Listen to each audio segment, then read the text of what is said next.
तदा गृहदासीषु यशोदानंद गेहिनी करमांतरण युक्तासु निर्ममंथ स्वयं दधी। एक दिन यशोदा मैया भगवान के लिए सुंदर दधी का मंथन कर रही थी और दधी निर्मंथने काले, दधी मंथन करते समय यानी यानी गीतानि तदवाल चरितानि च, जो भगवान के सुंदर सुंदर भजन है उन्हें अपने मुख से गाती जा रही है और मन में भगवान के ही सुंदर सुंदर चरित्रों का स्मरण करती हुई जा रही हैं और हाथों से भगवान के लिए ही दधी मंथन कर रही है, माखन निकाल रही है। संत कहते हैं कि भगवान हमें कब प्राप्त होंगे? कहा जब हम यशोदा मैया की तरह, जिस प्रकार यशोदा मैया हाथ से तो दधी मंथन कर रही हैं, भगवान मैया से वार्तालाप करते हुए कहते हैं मैया एक बात बताओ, आपको मैं प्रिय हूं या दूध प्रिय है? आपको दूध प्यारा लगता है कि पूत प्यारा लगता है? मैया ने कहा लाला ये भी कोई पूछने की बात, मुझे तो तुम प्यारे लगते हो, दूध का क्या है? 9 लाख गैया हैं हमारे पास, दूध की कोई कमी नहीं है, लेकिन तुम तो एकमात्र मेरे पास अकेले हो। भगवान बड़े प्रसन्न होते हैं। मैया के पास आकर के मैया बड़ा सुंदर स्तनपान कराती हैं लाला को और भगवान मैया से स्तनपान करते करते बहुत वार्तालाप करते हैं, बातचीत करते हैं। इतनी देर में क्या हुआ महाराज, सुखदेव जी महाराज कहते हैं मैया ने भीतर दूध रखा था चूल्हे पर, तो दूध उफन पड़ा। जैसे ही दूध नीचे गिरने लगा तो मैया भगवान कृष्ण को वहीं पर गोद से नीचे उतार करके दूध को संभालने के लिए चली गई। अतृप्त मुत्सृज्य यवेन सायया उत्सिच्य माने पयसी त्वधिष्ठिते संजात गोपः। जैसे ही महाराज भगवान को अतृप्त अवस्था में छोड़ करके मैया गई हैं तो भगवान संजात गोपः, भगवान को बड़ा क्रोध आया महाराज कि मैया अभी तो कह रही थी कि मुझे पूत प्रिय है, बताओ दूध संभालने चली गई, मुझे ऐसे ही छोड़ दिया। इतना क्रोध आया महाराज, इतना क्रोध किया कि जो ददिया सास के समय के जो मटके पड़े हुए थे पुराने महाराज, दादी सास के समय के, भगवान ने क्रोध में आकर के उन मटकों को तोड़ फोड़ दिया। अब मटकों को तोड़ फोड़ दिया तो मन में विचार करने लगे मैया आएंगे तो मुझे नहीं छोड़ेंगे, तो झूठे झूठे महाराज रोना प्रारंभ कर दिया। जैसे ही मैया बाहर आई देखा कि कृष्ण ने सारे बर्तन तोड़ दिए, तो मैया को लगा कि अब इसे दंड देना पड़ेगा, यदि अब दंड नहीं दूंगी तो उद्दंड हो जाएगा। तुरंत महाराज एक लाठी हाथ में पकड़ी और भगवान को पकड़ने के लिए दौड़ी। भगवान आगे आगे, मैया पीछे पीछे। मैया भागते भागते जा रही हैं लेकिन लाला पकड़ में नहीं आ रहे। अंत तो गत्वा महाराज मैया ने प्रार्थना करी, रुक जाओ लाला, मैं तुम्हें मारूंगी नहीं। भगवान कृष्ण कहते हैं यदि मारना नहीं है तो ये हाथ में लाठी क्यों पकड़ी है? मैया कहती है भैया अब तो हमारा बुढ़ापा आ गया, तो लाठी ही तो हमारा सहारा है, तुम्हें चलने के लिए केवल पकड़ी है, मैं तुम्हें नहीं मारूंगी, तुम चिंता मत करो। कहा तो क्या करोगे?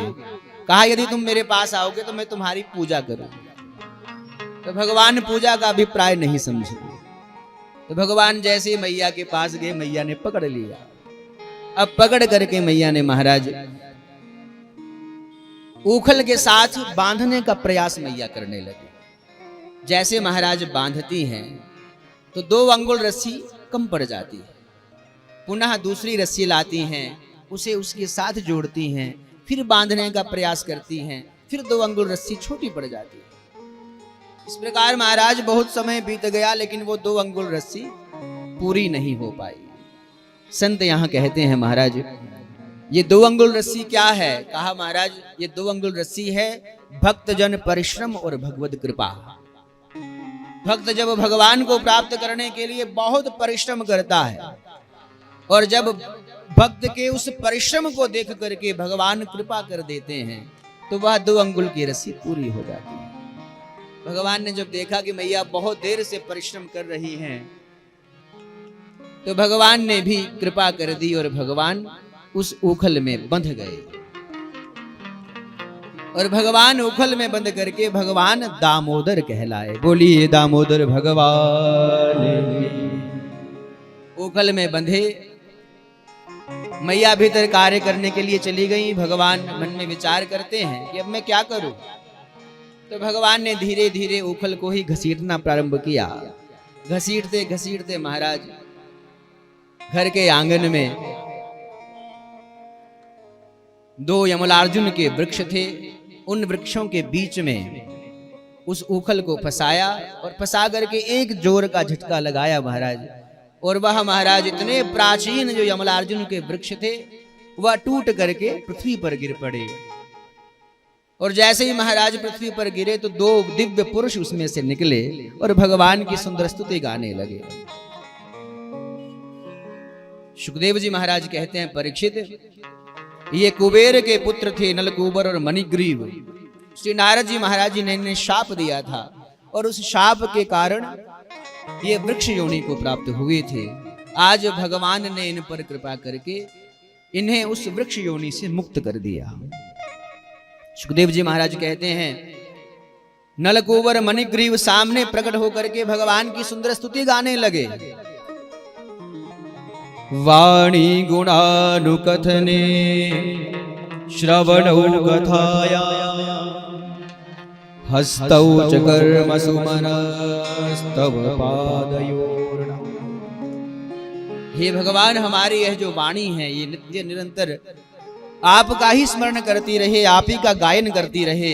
ये जो हमारे कान हैं ये आपकी ही कथा सुनते रहें। ये जो हाथ हैं ये आपके ही, आपके प्रति कर्म करते रहें। ये जो हमारा मन है ये आपका चिंतन करता रहे।